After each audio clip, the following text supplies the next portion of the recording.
তো বন্ধুরা, আজকে চিলি চিকেন রেসিপি তোমাদের সাথে শেয়ার করতে চাই। তো আগে কিছু স্টেপ আমি মিস্টেক গেছি। তো এখানে আছে পেঁয়াজ, আদা, রসুন, লঙ্কা, টমেটো পেস্ট, ম্যারিনেট করা চিকেন, পেস্টগুলি দিয়ে মাখানো। এতে কর্নফ্লাওয়ার দেওয়াও আছে, 5টি ডিমের মধ্যে 4টি ডিম দেওয়া রয়েছে। এর রেসিপি অন্য আরেকদিন দেখাবো। মাংসগুলোকে এরকম করে পকোড়ার স্টাইলে ভেজে নিতে হবে। চিলি চিকেন করার আগে এগুলো ভেজে নিতে হবে। এর সাথে লাগবে পেঁয়াজ, ক্যাপসিকাম। আমি সবুজ ক্যাপসিকাম নিয়েছি আর পেঁয়াজ নিয়েছি। তোমরা এতে হলুদ ক্যাপসিকাম, লাল ক্যাপসিকামও নিতে পারো। তো একটা পেঁয়াজের 4 ভাগ নেবে। 4 ভাগের দিয়ে তোমরা মনের মতন সাইজের পেঁয়াজের কুচি করে দিতে পারো। এরকম দিলে ভালো হয়। প্রথমে পেঁয়াজগুলোকে তেলে ভেজে নেব। যে তেলে পকোড়া ভেজেছিলাম সেই তেলেই আমি ভেজে নিয়েছি, তোমরা অন্য তেলও ব্যবহার করতে পারো। তো পেঁয়াজগুলো আমি দিয়ে দিলাম। তো বন্ধুরা, আমি একা হাতে সব কিছু করি বলে আমি সেরকমভাবে ব্লগ বানাতে পারি না। আজকে যেটুকুনি সময় পেলাম তোমাদের সাথে সেগুলোকে আমি শেয়ার করলাম। পছন্দ হলে লাইক, কমেন্ট, শেয়ার করে আমাদের পাশে থেকো। আর আমাদের চ্যানেলটিকে অবশ্যই সাবস্ক্রাইব করে দিও। পেঁয়াজগুলোকে কিন্তু 4 ভাগের করে নিয়ে তারপরে কিন্তু খোলাগুলি ছাড়িয়ে নিতে হবে। আমি কিন্তু তাই করে নিয়েছি, তাহলে দেখতেও ভালো লাগে।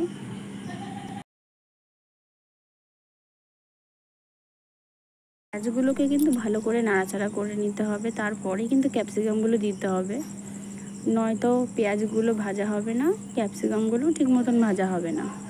তো এবারে আমি ক্যাপসিকামগুলো দিয়ে দিলাম। এতে দিয়ে দুটি জিনিস একই সাথে নাড়াচাড়া করতে লাগবো।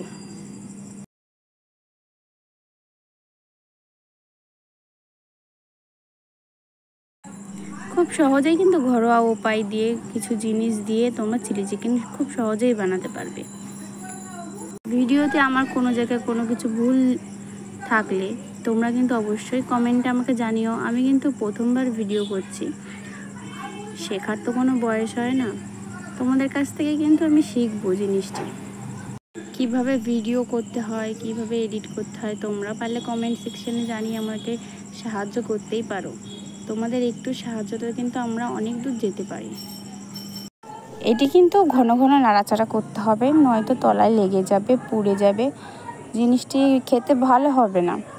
তো আমি এখানে যেই পেস্টটি রেখে দিয়েছিলাম সেই পেস্টটি এবার দিয়ে দেবো।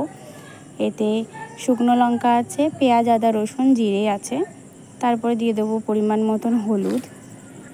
আমি এখানে 2 চামচ হলুদ গুঁড়ো দিয়েছি। তোমাদের পরিমাণ মতন তোমরা হলুদ গুঁড়োটা দিয়ে দেবে।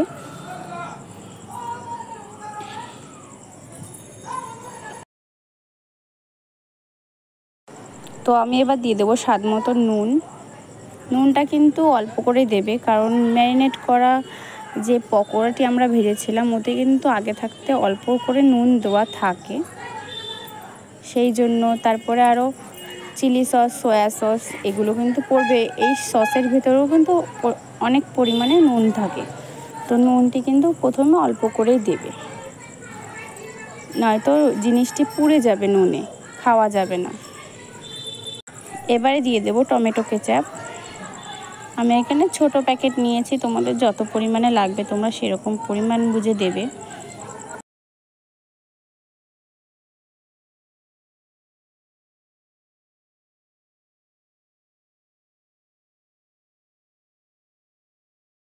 এবার আমি দিয়ে দেবো এতে চিলি সস। পরিমাণ মতোই কিন্তু সব দিতে হবে, কোনোটি কম বেশি দিলে হবে না।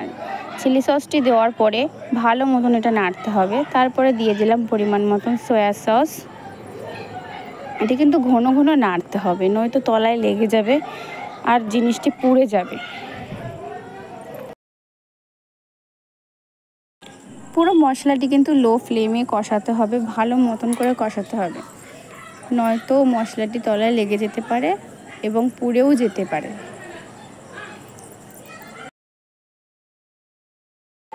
লো ফ্লেমেই কিন্তু মশলাটি কষাতে হবে। তো ভালো করে নেড়ে ছেড়ে দিলাম আমি। এবারে পরিমাণ মতন সামান্য 2 কাপ মতন জল দিয়ে দেবেন, দিয়ে কিন্তু এইটিকে কষাবেন, তাহলে তলায় লেগে যাবে না। এবারে কিন্তু গ্যাসের ফ্লেমটি মিডিয়ামে নিয়ে চলে আসতে হবে, আর এটিকে ঘন ঘন নাড়তে হবে। নাড়তে কিন্তু অবশ্যই হবে, অবশ্যই কিন্তু নাড়তে কেউ ভুলবেন না। এবারে আমি 2 চামচ মতো লঙ্কার গুঁড়ো দিয়ে দেবো। ঝাল যে যেরকম খাবেন সেরকম পরিমাণ মতন দেবেন। গ্যাসের আঁচ কিন্তু মিডিয়াম ফ্লেমেই রাখতে হবে, যেহেতু জল দিয়েছি। এরপরে আমি দিয়ে দিলাম ভেজে রাখা পকোড়াগুলি দেওয়ার পরে কিন্তু ভালো মতন নাড়াচাড়া করতে হবে, যাতে পুরো পকোড়ার গায়ে গ্রেভিটি লাগে। ভালো মতন করে কিন্তু নাড়াচাড়া করে কষাতে হবে।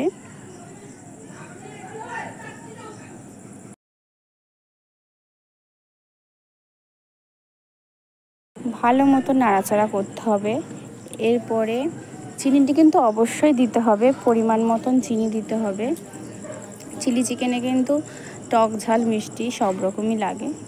ঝালের পরিমাণটা কম হয়, মিষ্টির পরিমাণটা একটু বেশি হয়। প্রত্যেকটি উপকরণ দেওয়ার পরে কিন্তু ভালো করে নাড়াচাড়া করতে হবে, যাতে উপকরণগুলি ভালো করে মিশে যায়। এরপরে আমি দিয়ে দেবো পরিমাণ মতন জল। তো বন্ধুরা, আমি পরিমাণ মতন জল দিয়ে দিয়েছি এখানে। এখন কিন্তু গ্যাসের ফ্লেমটা আমি হাই করে দিয়েছি জলটি তাড়াতাড়ি গরম করার জন্য। জলটি যখন গরম হয়ে যাবে, খানিকক্ষণ ফুটিয়ে নামিয়ে নিলে রেডি আমাদের চিলি চিকেন। কেমন হয়েছে তোমরা কমেন্টে জানিও।